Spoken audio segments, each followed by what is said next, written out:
Good morning student. हम आप लोगों को फिजिक्स पढ़ने चल रहे हैं। 12th के फिजिक्स के दो पार्ट हैं, एक पार्ट ए एक पार्ट बी। पहले फर्स्ट और सेकंड पेपर होता था, लेकिन अभी ही बुक में दोनों पार्ट हैं। जो सबसे पहले पार्ट ए हम शुरू करने जा रहे हैं,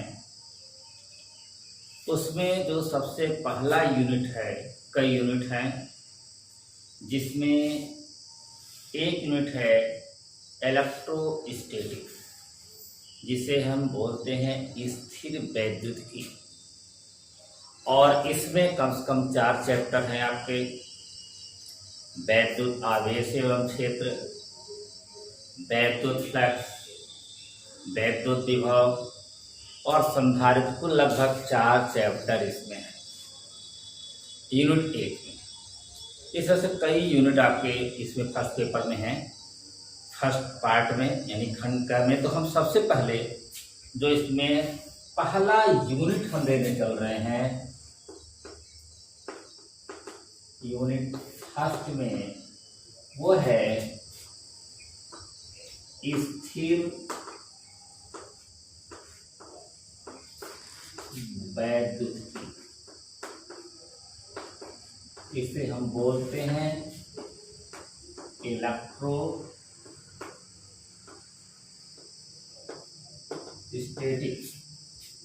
इसे बोलते हैं इलेक्ट्रोस्टैटिक्स, यानी कि फिजिक्स का जो पहला पार्ट शुरू हो रहा है, खंड का जिसे कहते हैं, उसकी जो पहली इकाई है, पहली यूनिट है, वो है स्थिर वैद्युतिकी। और इसमें लगभग आपके 4 चैप्टर हैं। जो पहला चैप्टर है वो है वैद्युत आवेश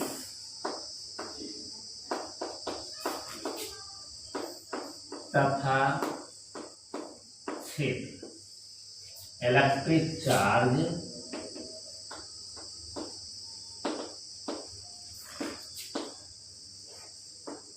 एंड फील्ड। तो मैंने बताया इसमें 4 चैप्टर हैं। जो पहला चैप्टर है, अर्थात चैप्टर ए, वो है वैद्युत आवेश तथा क्षेत्र। तो सबसे पहले जो आपका यूनिट 1 है इलेक्ट्रोस्टैटिक, स्थिर वैद्युतिकी, ये है क्या? देखिए, स्थिर वैद्युतिकी से पहले ही समझ आ रहा है स्थिर, अर्थात इसमें हम स्थिर आवेशों का अध्ययन करते हैं। इसमें आवेश रुका हुआ होता है, अर्थात हम जो आवेश होता है उसमें विराम होता है, रुका हुआ होता है, स्थिर होता है। इस खंड में, इस इकाई में, इस यूनिट में हम इसी चीज का अध्ययन करेंगे। तो सबसे पहले उस चैप्टर जो आ रहा है वो ये है, उसका पहला चैप्टर है कि वैद्युत आवेश तथा क्षेत्र। वैद्युत आवेश, जैसा कि आप इंटर में हैं, फाइनल में हैं, हाई स्कूल में पढ़ाया गया है। तो वैद्युत आवेश है क्या, हम आपको ये बताने चल रहे हैं। वैद्युत आवेश, इलेक्ट्रिक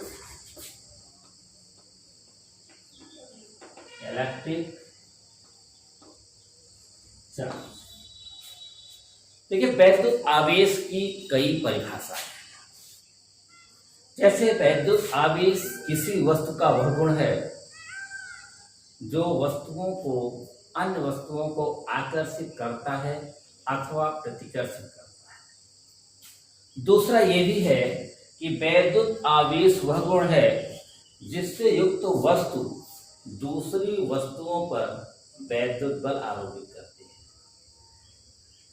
तीसरी परिभाषा ये भी है कि वैद्युत आवेश वह गुण है जिसके कारण या जिससे वैद्युत तथा चुंबकीय क्षेत्र उत्पन्न किया जाता है और उसके प्रभावों का अनुभव किया जाता है। कई परिभाषाएं हैं। सबसे साधारण जो लोग यही जानते हैं कि वैद्युत आवेश वह गुण है, किसी वस्तु का वह गुण है जो दूसरी अन्य वस्तुओं को आकर्षित करता है अथवा प्रत्याशित करता है।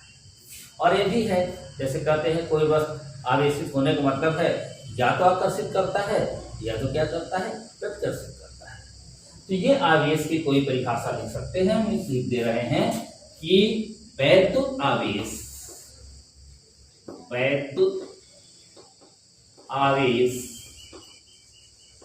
किसी वस्तु का वह गुण है जो किसी दूसरी या अन्य वस्तु को लिख सकते हैं, या दूसरी वस्तुओं को, जो दूसरी वस्तुओं को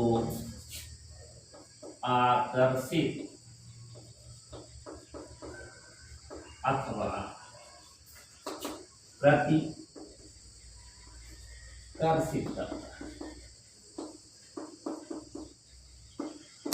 वैद्युत आवेश किसी वस्तु का वह गुण है जो कि अन्य वस्तुओं को या दूसरी वस्तुओं को आकर्षित अथवा प्रत्याशित करता है।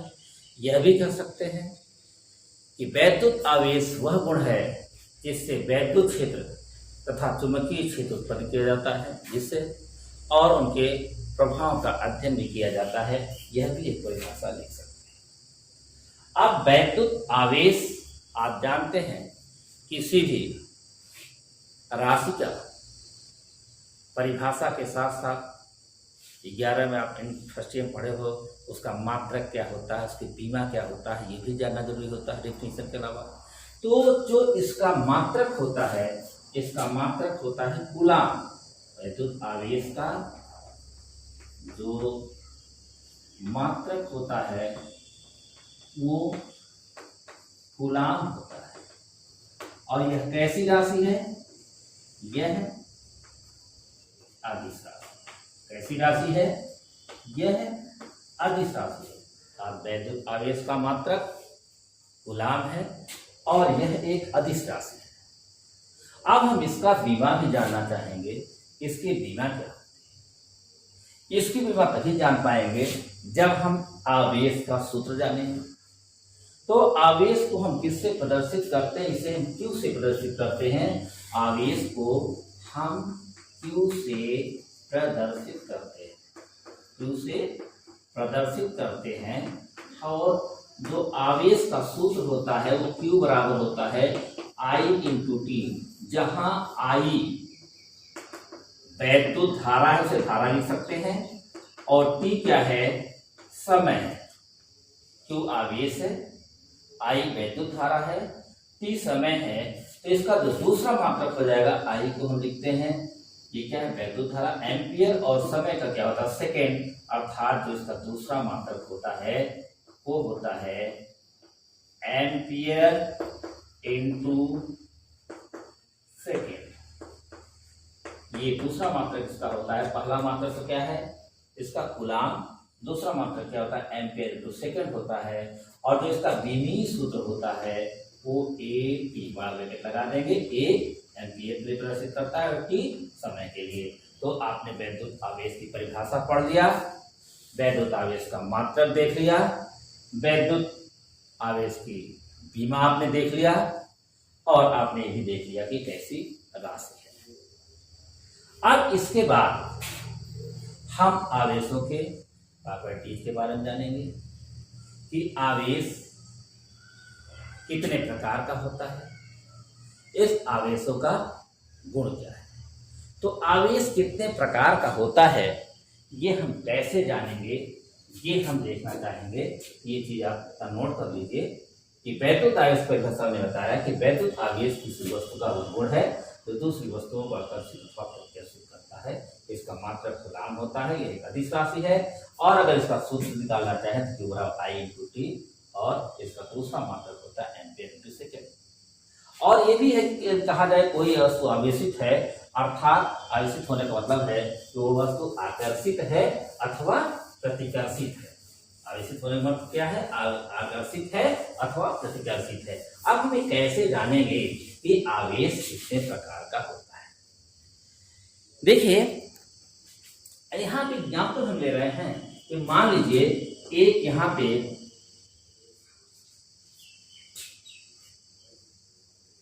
कांच की छड़ ले रहे हैं, एक कांच की छड़ ले रहे हैं, ठीक है, एक कांच की छड़ हम ले रहे हैं और यहाँ रेशम ले रहे हैं।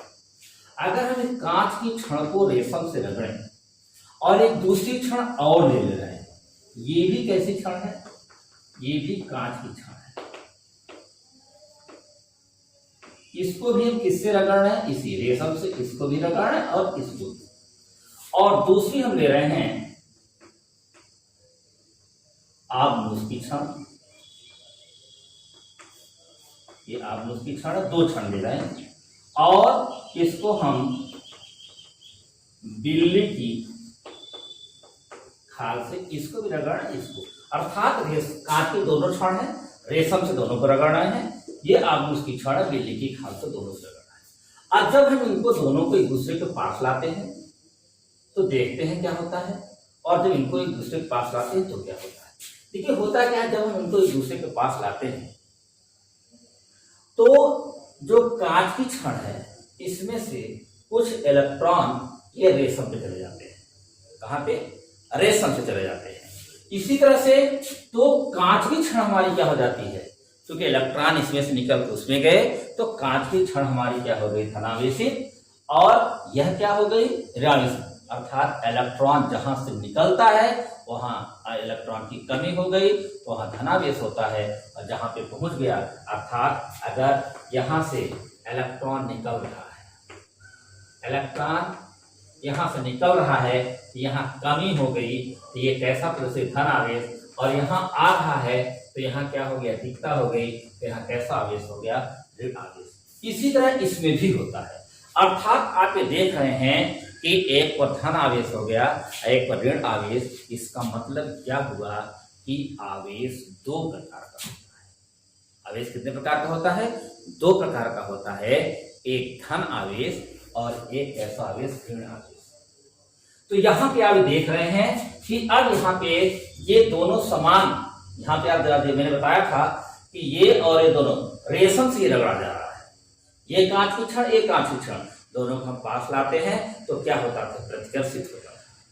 यहां पर भी क्या होता है, दोनों पे समान है, अगर यहाँ पे दोनों को हम आबनूस की छड़ को बिल्ली की खाल से रगड़ें और इस छड़ को बिल्ली की खाल से रगड़ें और दोनों को पास लाएंगे तो भी देखते हैं कि क्या होता है, प्रतिकर्षित होता है। लेकिन अगर एक कांच की छड़ को रेशम से रगड़ें तो आबनूस की छड़ को बिल्ली की खाल से रगड़ें और इसके छड़ को हम इसके पास ले जाएं तो इनमें क्या होता है, आकर्षण होता है। अर्थात आपने देखा कि अगर हम समान प्रकार के आवेशों को, समान प्रकार के जो आवेश होते हैं उनमें प्रतिकर्षण और विपरीत प्रकार के आवेश जो होते हैं क्या होता है, उनमें आकर्षण होता है, और समान प्रकार के आवेशों में क्या होता है, प्रतिकर्षण होता है।